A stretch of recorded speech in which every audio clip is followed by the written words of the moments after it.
Hey guys, welcome to my channel Initial Solution.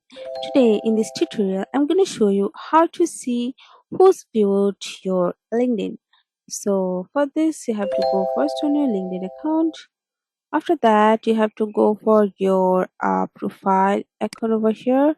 Then go for your profile. After that just scroll down a little bit and you can see in this analytics two profile views, so click on it. So my net is suffering, but you can see all the viewers on your profile who just viewed your LinkedIn. So or you can just see all viewers by when you are get the premium of LinkedIn. So otherwise you can't see this.